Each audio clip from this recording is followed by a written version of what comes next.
of new dollars for the developing countries' infrastructure. That's what you saw last week with the announcement of the Investor Coalition. BlackRock, GIP, KKR, and other major firms will deploy $25 billion in Asia's emerging economies. In a way, it's an Indo-Pacific counterpoint to Italy's Mattei plan, which is helping African economies grow, and that's important. Every country in the world needs a growth strategy. But if I could convey one more important message today, it would be the countries that need growth most right now are not just emerging economies.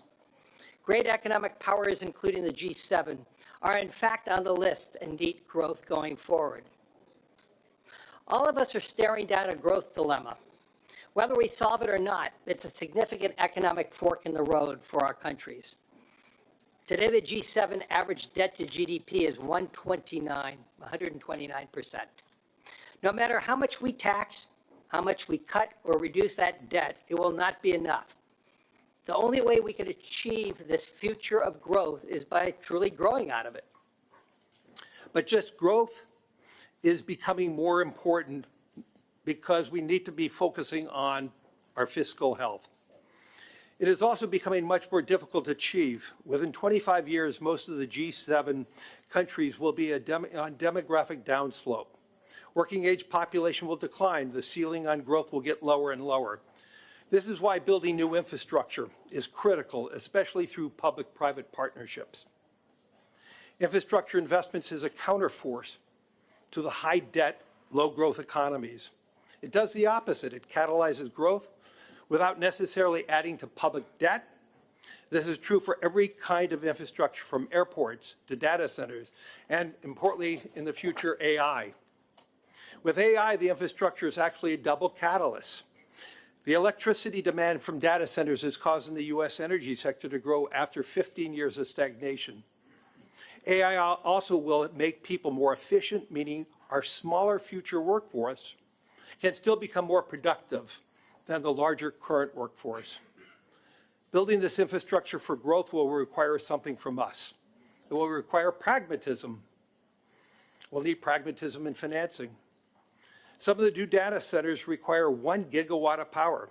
At BlackRock, we estimate the infrastructure alone, this is before chips, could be as much as $10 to $12 billion per project.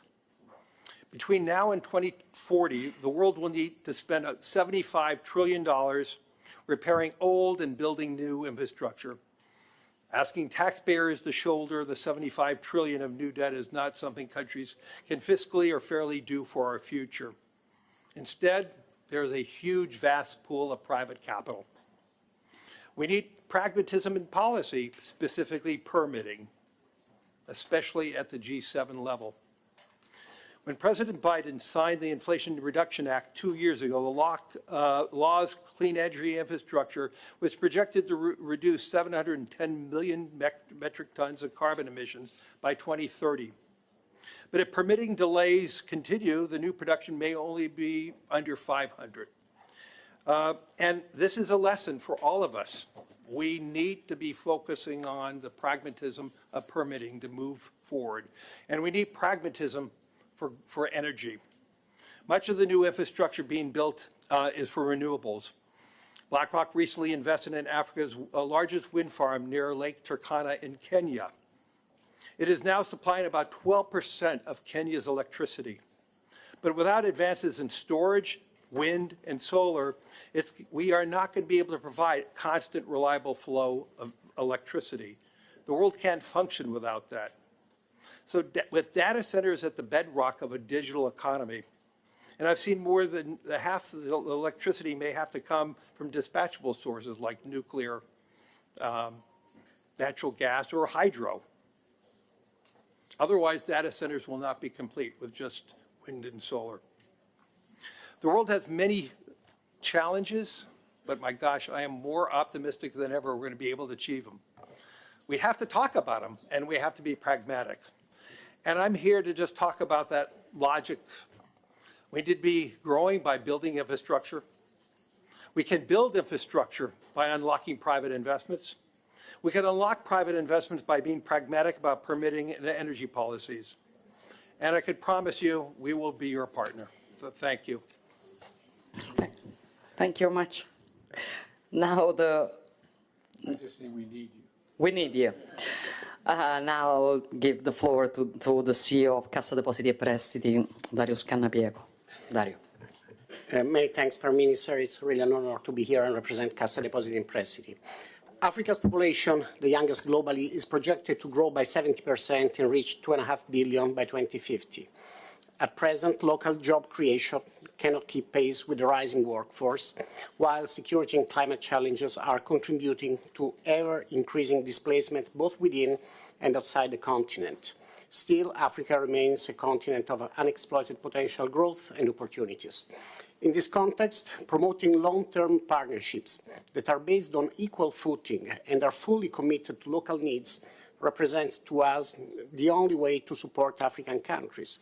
And this was exactly the spirit of Enrico Mattei, the founder of ENI, who has inspired the new Mattei Plan for Africa by the Italian government.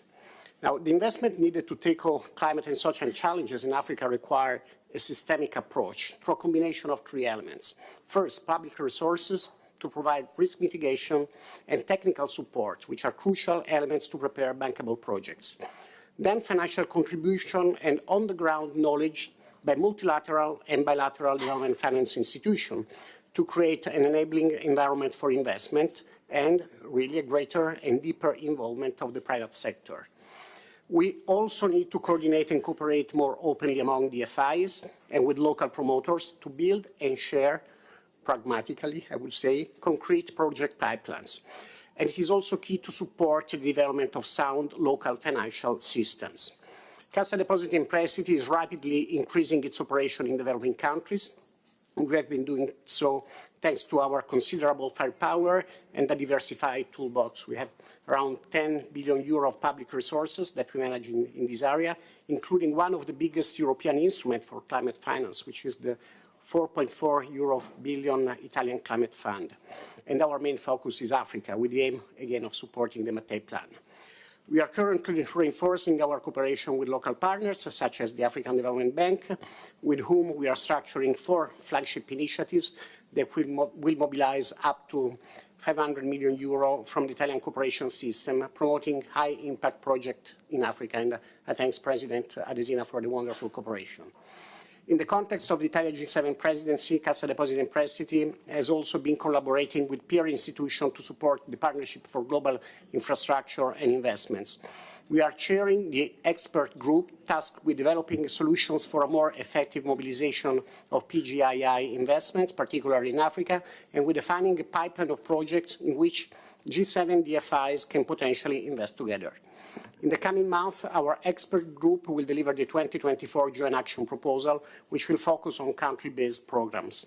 In the meantime, we have been working to support the existing PGII flagship initiatives, amongst them, as mentioned by Prime Minister Meloni, the Lobito Infrastructure Corridor, where the Italian intervention aims at providing both equity and debt financing to the main sponsors and lenders of the project for a total amount of around $320 million, and is also in cooperation with SACE. To conclude, Cassa Depositi e Prestiti feels a profound responsibility. As a development finance institution, we know that our role in fostering investments in developing countries in cooperation with our peers can make the difference.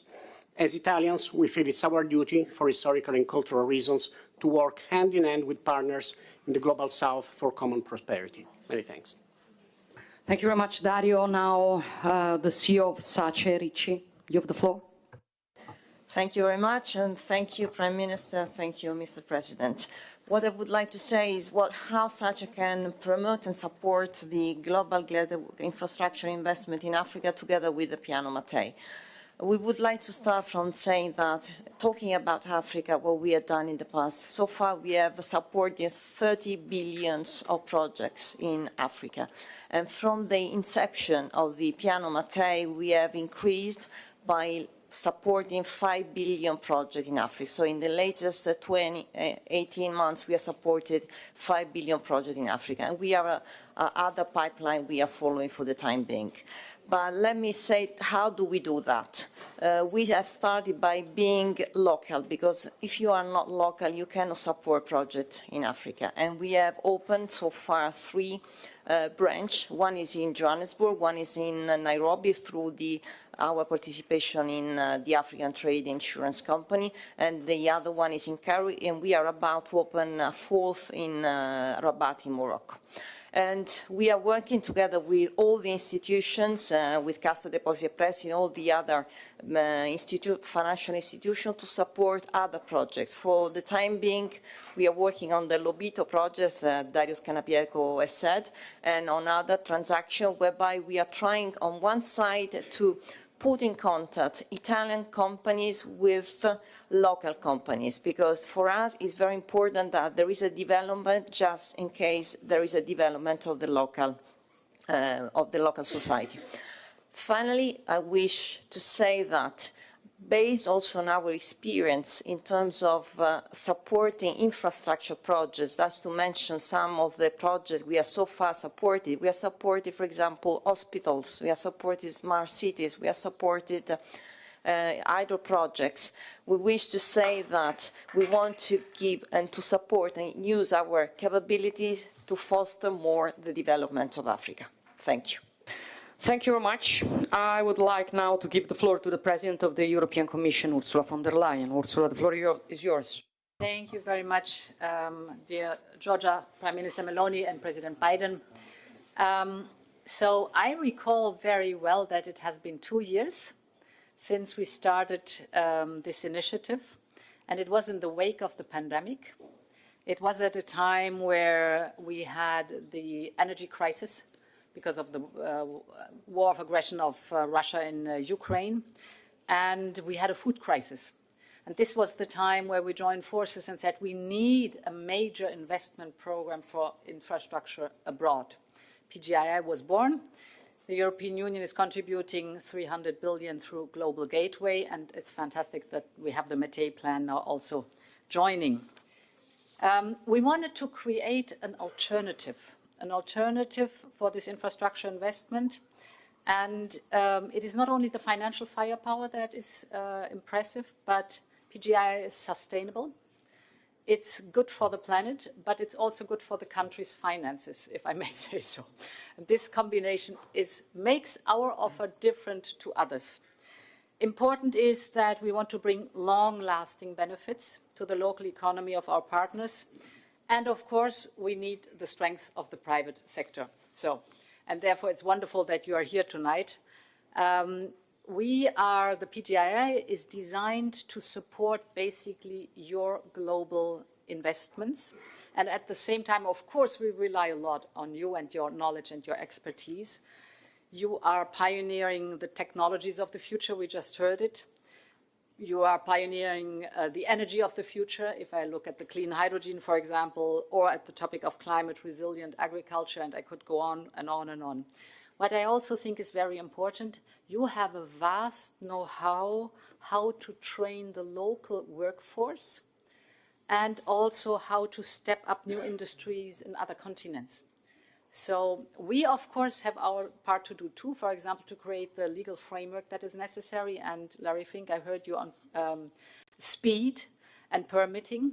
Indeed, it was exactly in that crisis that we increased drastically the speed of permitting, for example, for renewables in the European Union. So we should copycat that when we are in projects, for example, in Africa, that we make sure that the legal framework is conducive and it helps you to speed up because, yes, we know how important that is. Our part is also to invest in education for the local workforce, be it vocational training, be it schools or universities. So it's a fantastic mixture, and this makes our partnership unique. PGI means top quality from our companies. It means transparency of our investments, and it means trust between equal partners. So thank you very much for having you here tonight. Thank you, Ursula. Please, the Prime Minister of Canada, Justin Trudeau. Thank you, Georgia, and thank you to President Biden for bringing us together. It's also great to see other leaders, including global business leaders like my old friends Satya and Larry. Good to see you guys again. 2 years ago in Germany, as Ursula pointed out, we made a bold commitment. Together, government and business alike, we pledged to mobilize $600 billion to meet the demand of infrastructure financing in low and middle income countries. And we pledged to do so in a way that prioritized environmental standards, the green transition, strong labor, and gender equality for everyone. This work is about fostering the kind of stability and prosperity that is benefits for us all. We've made important progress together already. Last year at the G7 in Hiroshima, Canada announced $335 million for infrastructure initiatives focused on combating the climate crisis and building climate resilience. And we also committed $750 million through FinDev Canada, our development finance institution, to expand their global efforts to meet demand for infrastructure and to promote sustainable and inclusive development. But of course, there's so much more to be done. Canada will continue to leverage the expertise of our private sector and invest in growth that benefits everyone. To build on our progress, we'll deliver an additional $720 million to FinDev Canada for its new concessional finance facility to provide low-interest financing for sustainable development in Latin America, the Caribbean, the Indo-Pacific, and, of course, Africa. We're doing this to lower the risks for private sector partners and ensure they're able to put their capital to work in priority markets to solve today's big challenges. We're also providing almost $127 million in loans and grants to support an equitable energy transition, specifically in South Africa. Like Italy's ambitious Mattei Plan for Africa, these initiatives support Africa's clean energy initiatives. On top of that, we're providing $510 million to the Inter-American Development Bank's Net Zero and Climate Resilience Accelerator Fund. This funding will support the development of new technologies and business models. It'll also help communities throughout Latin America and the Caribbean adapt to the effects of climate change. And finally, we're providing $45 million to the Private Insurance Development Group, which provides financing for sustainable infrastructure in African and Asian countries.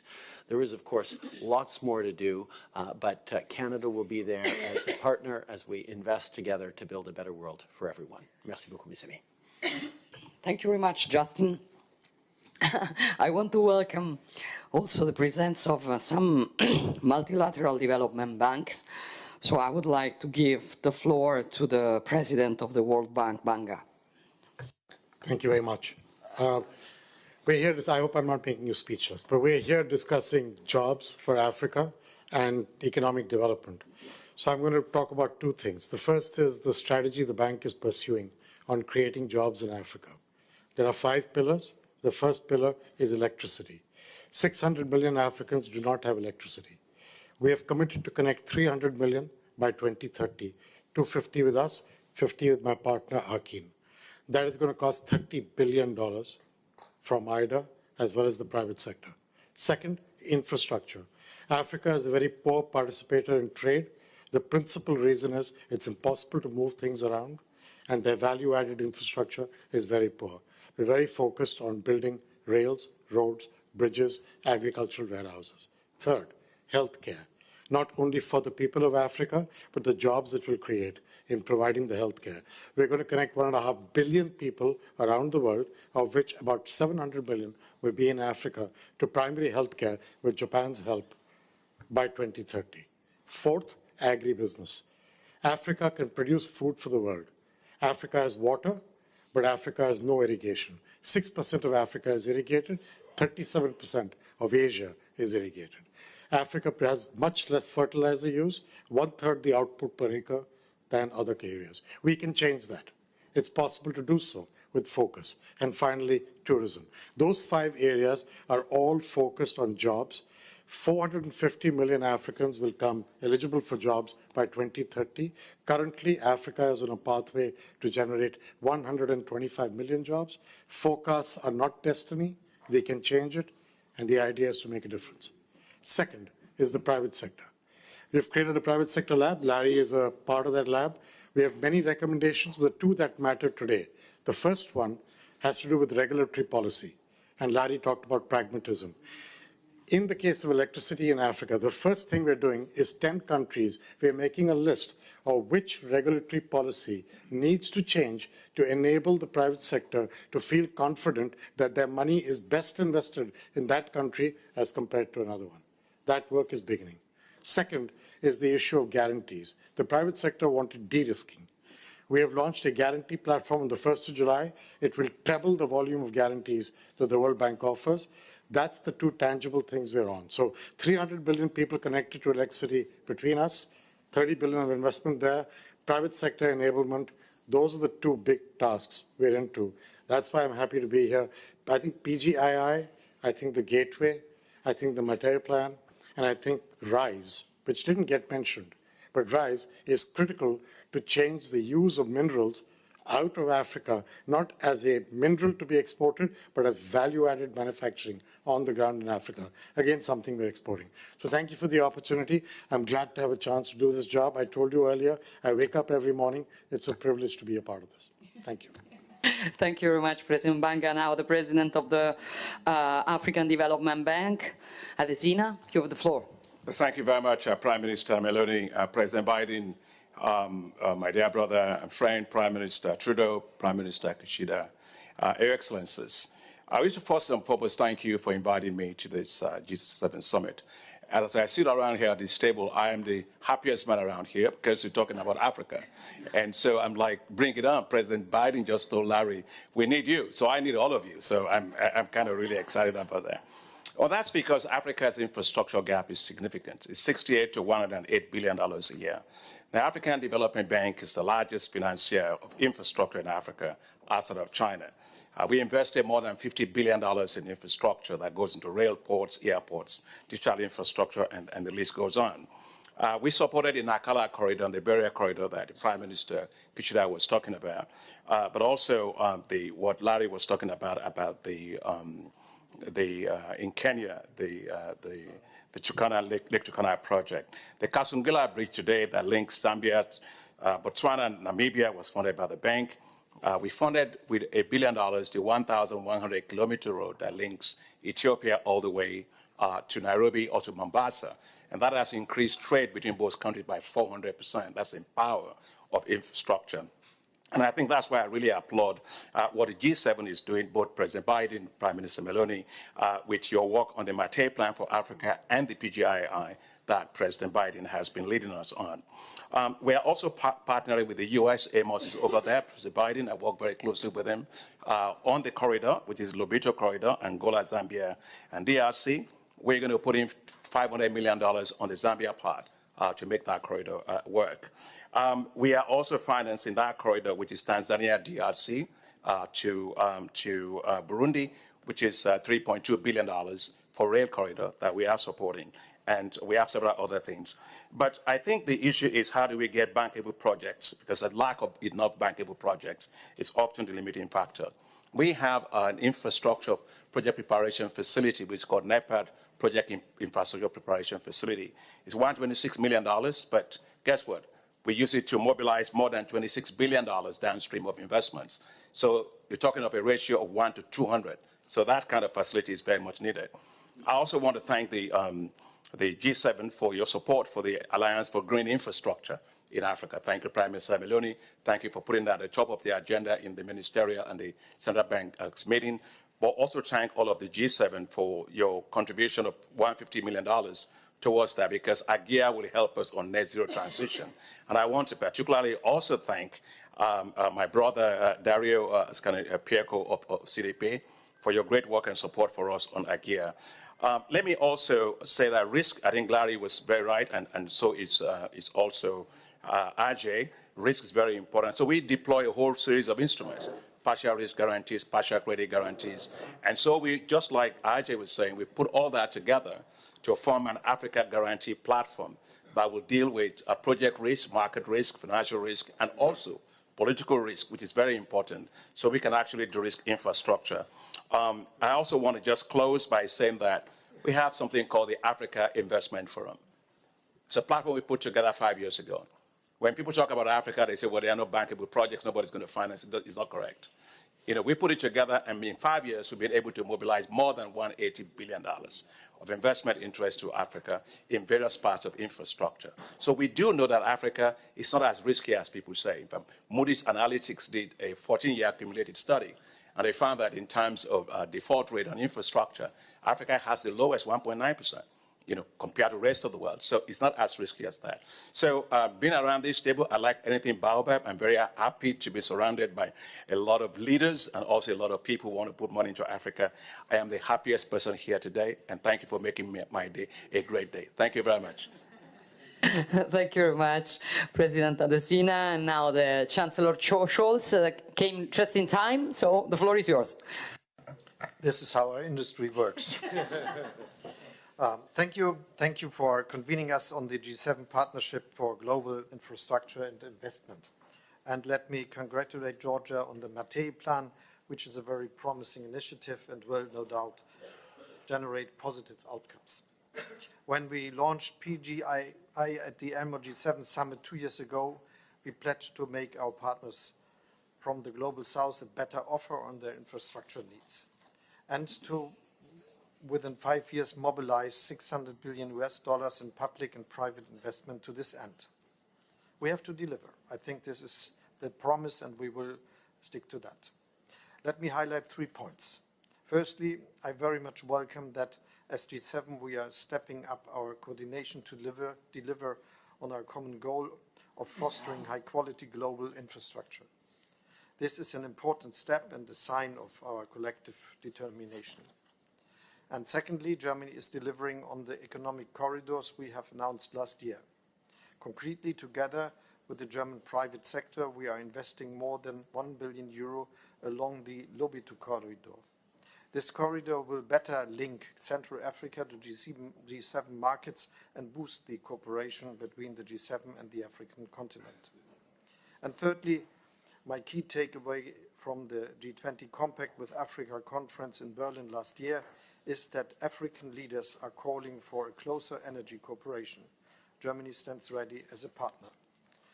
This is why I'm particularly happy to announce that Germany is joining forces with Namibia in the field of renewable energy and green hydrogen. Germany supports the production of green hydrogen in Namibia at large scale by using foreign trade promotion instruments. This way, we are aiming to support the mobilization of a multi-billion euro private investment project. Together with the German private sector and our Namibian partners, we are setting up the biggest hydrogen projects in sub-Saharan Africa. In addition, Germany will support the development of a green hydrogen and renewable energy industry in Namibia with at least €100 million of direct public support. In Elmo, we made a strong pledge on global infrastructure. Today, I can declare that we are delivering. Thank you. Thank you very much, Olaf, and thank you all for this very important moment that we had in the Italian Leaders Summit, the presidency of the G7. I think it was very precious to have you all here. For what came out in this important moment were basically 2 things. The first one is that all of us, we understand that Africa is not looking for charity. They ask for the possibility to compete on an equal footing. And you cannot do that if you don't have infrastructures. So we understand it, and we know it is the priority we have to work on.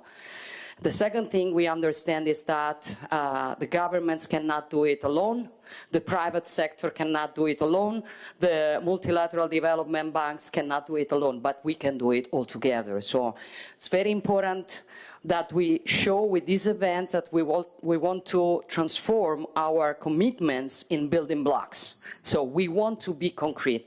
Thank you very much for this meeting, and thank you very much for the work we will do together. And good evening. No.